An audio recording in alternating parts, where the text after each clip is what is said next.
Hello বন্ধুরা, welcome to my channel Bangla tractor and nature motors. আজকের ভিডিওতে আমি আপনাদের জন্য নিয়ে চলে এসেছি ডিএলএক্স এর 4 হুইল ট্র্যাক্টর সোনালিকার। তো এই গাড়িটা হেভি ডিউটি মাইলেজের ট্র্যাক্টর আছে। তো দেখতে পাচ্ছেন আপনারা 4 হুইল ড্রাইভ ট্র্যাক্টর। সামনে আছে 8-3-20 টায়ার এবং পেছনে আছে 14-9-28 টায়ার এবং পেছনকার এবং মাঝের অংশগুলো আপনারা দেখুন এখানে। তো একে একে আমি আপনাদেরকে দেখাবো। তো আপনারা যারা এখনও পর্যন্ত আমাদের চ্যানেল নতুন, চ্যানেলটাকে সাবস্ক্রাইব করুন। তো দেখতে পাচ্ছেন এখানে প্লেনারি অ্যাক্সেল আছে।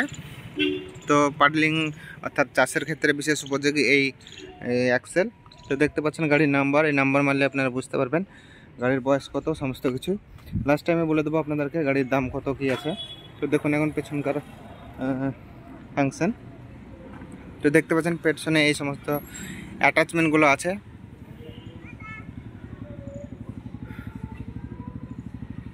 তো আপনারা যারা নিতে চান ডিসক্রিপশনে নাম্বার থাকবে, সেই নাম্বারে ফোন করে নেবেন আর আমি আপনাদেরকে লাস্টে দাম বলে দেবো। তো প্রতিটা গাড়ির ক্ষেত্রে কিছুটা ছাড় পেয়ে যাবেন। এছাড়া প্রতিটা গাড়ি আপনারা ফাইন্যান্সে পেয়ে যাবেন। তো আপনারা মোটামুটি 1 লাখ টাকা দিয়ে যে কোনো গাড়ি নিয়ে যেতে পারবেন। এছাড়া যে সমস্ত গাড়িগুলোর দাম কম, মোটামুটি 3 লাখের মধ্যে, সেই সমস্ত গাড়িগুলো মোটামুটি 50,000 টাকা দিয়ে নিয়ে যেতে পারবেন। তো এই গাড়িগুলো আছে মুর্শিদাবাদের কান্দি থানার অন্তর্গত লোকাল এলাকায়। তো আপনারা দেখুন গাড়িটা। তো বন্ধুরা, এই গাড়িটার দাম এখন আমি আপনাদেরকে বলে দিচ্ছি। তো এই গাড়িটার দাম আছে মাত্র 6.5 লাখ টাকায় আপনারা গাড়িটা নিয়ে যেতে পারবেন। আপনারা যারা এখনও পর্যন্ত আমাদের চ্যানেল নতুন, চ্যানেলটাকে সাবস্ক্রাইব করবেন। এরকম বিভিন্ন ট্যাক্স ভিডিও দেখা হচ্ছে, আমাদের চ্যানেলে অন্যান্য ভিডিও দেখা হচ্ছে পরবর্তী ভিডিওতে। বাই।